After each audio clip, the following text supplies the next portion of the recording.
My dear, be happy, be aware, be hardworking, be safe and live long. In the name of God, the most beneficent and merciful. आज का subject matter अर्थात विषय वस्तु है coulomb का नियम। Coulomb ने दो आवेशों के बीच यानी कि किसी विद्युत क्षेत्र में अवस्थित दो आवेशों के बीच लगने वाले आकर्षण या प्रतिकर्षण बल के संबंध में एक नियम का प्रतिपादन किया जिसे कूलाम का नियम कहते हैं।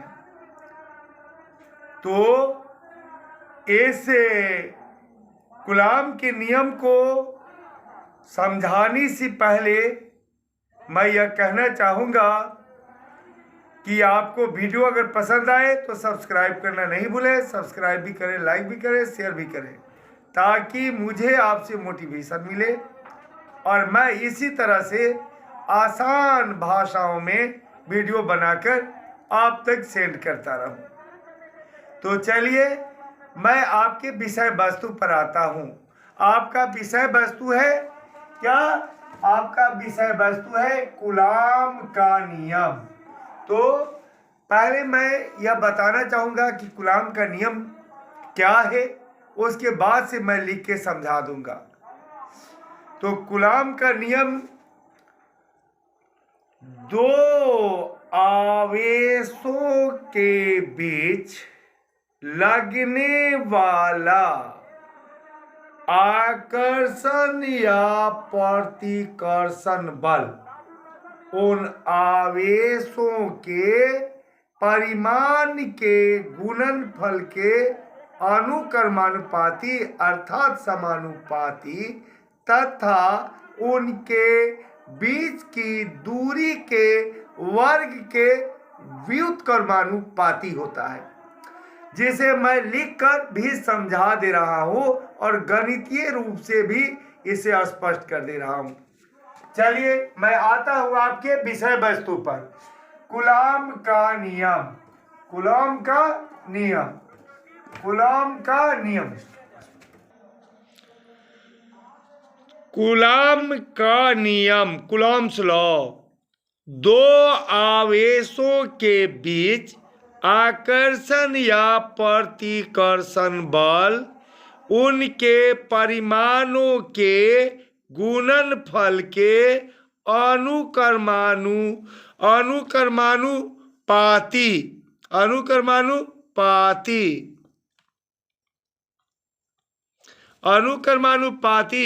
या समानुपाती तथा उनके बीच के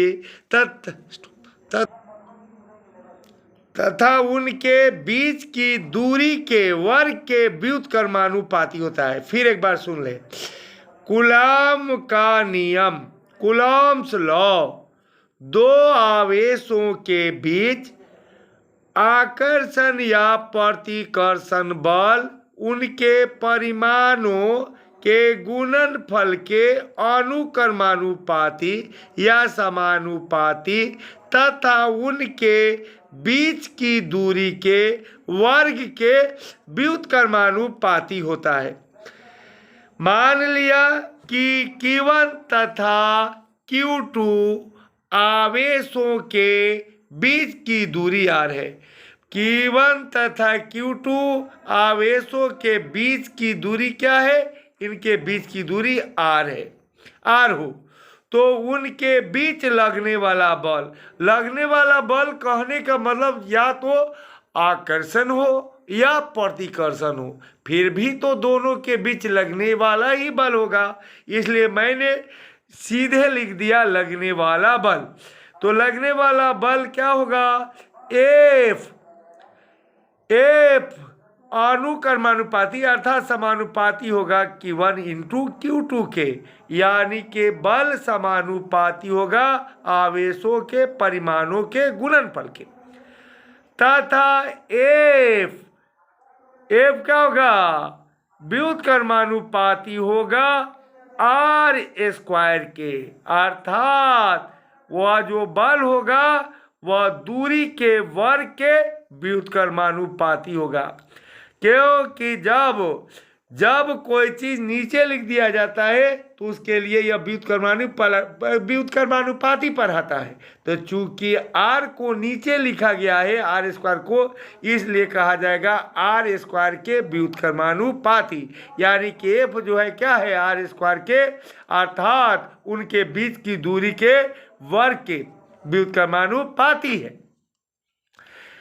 इसलिए अब देखिए f तो दोनों में कॉमन है, ये भी चिन्ह दोनों में कॉमन है, और ये क्या है, ये अनुक्रमानुपाती है तो यह ऊपर होगा, और r स्क्वायर व्युत्क्रमानुपाती है तो नीचे होगा।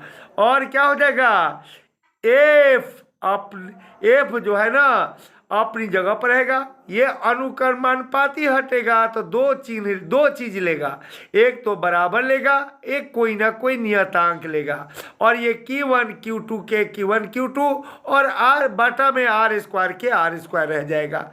अब इसे जो है ना हम जो है अब जहाँ के क्या है, जहाँ के एक नियतांक है, जहाँ के एक अनुक्रमानुपाती नियतांक है, अनुक्रमानुपाती नियतांक है, अनुक्रमानुपाती नियतांक है, अनुक्रमानुपाती नियतांक है, अनुक्रमानुपाती नियतांक है, और ये के बराबर 1/4 pi epsilon note, 1/4 pi epsilon note या इसके बराबर, यानी के बराबर 1/4 पाई एप्सिलॉन नोट, और के कहे या 1/4 पाई एप्सिलॉन नोट कहे, इसके बराबर होता है 9 गुने 10⁻9 न्यूटन मीटर स्क्वायर प्रति कूलाम स्क्वायर। कूलाम पर माइनस देके स्क्वायर देने का मतलब प्रति कूलाम स्क्वायर, इसको हम न्यूटन मीटर स्क्वायर के बटा में भी लिख सकते हैं। अब रहा के, हम चाहेंगे तो यह के हटाकर यह मान रख दें और या इसको रख दें, तो चलिए यह भी मान हम रखकर बता दे रहे हैं। तो के बराबर हम ले लेते हैं, और के बराबर हम ले लेते हैं, ये क्या बोलता है कि 1/4 पाई एप्सिलॉन नोट, तो आप जब चाहेंगे तो ये भी मान भर सकते हैं। तो क्या रह जाएगा, एफ के एफ रह जाएगा, बराबर में के जगह पर हो जाएगा 1/4 पाई एप्सिलॉन नोट इंटू क्या हो जाएगा Q1 Q2 बटा r स्क्वायर, ये हो जाएगा। उसके बाद से हम क्या करेंगे, r स्क्वायर हो जाएगा, तो ये जो हो गया कूलाम बल मालूम हो गया, कूलाम बल बराबर 1 यानी कि दो आवेशों के बीच लगने वाला, ये जो दो आवेशों के बीच लगने वाला आकर्षण या प्रतिकर्षण बल जो कूलाम बल कहलाता है, वह कूलाम बल ए बराबर प्राप्त हो गया 1/4 pi epsilon naught into Q1 Q2 बटा r स्क्वायर। अब इसको हम सदिश संकेत में लिख सकते हैं, सदिश संकेत में क्या हो जाएगा, सदिश संकेत में F is equal to 1/4 pi epsilon naught into क्या हो जाएगा Q1 Q2 बटा r स्क्वायर, और क्या होगा, इस r की दिशा में एकांक सदिश r कैप से गुना कर दिया जाएगा, तो यह सदिश संकेत में हो जाएगा। तो ये क्या हो जाएगा, सदिश संकेत में हो जाएगा, ये हमारा सदिश संकेत में हो जाएगा। सदिश संकेत के लिए देखे हैं क्या किए हैं कि यहाँ ए पर वेक्टर चढ़ा दिए हैं, और इधर ये जो है ना हमारा दूरी का स्क्वायर जो है, यानी कि दूरी जो है हमारा r, यहाँ जो पाया गया ना दो वर्ग के रूप में, कहाँ Q1 और Q2 के हर के वर्ग के रूप में, तो कहने का मतलब हो गया का ये जो है ना बल की दिशा जो है दूरी के अनुदिश होती है, इसीलिए क्या होता है, दूरी के एकांक सदिश, यानी कि दूरी का एकांक, दूरी कौन सी r है, r के एकांक सदिश यानी कि r कैप से गुना कर दिया जाता है, तो हमारा ये सदिश रूप प्राप्त हो जाता है। चलिए और आप हैं तो जहाँ एप्सिलॉन नोट क्या है, मुक्त आकाश अर्थात निर्वात की परावैद्युतता है। इसे खुद आप लिख लेंगे। चलिए मैं आगे बताता हूँ। तो आवेश का एसआई मात्रक कूलाम होता है। आवेश का एसआई मात्रक कूलाम होता है।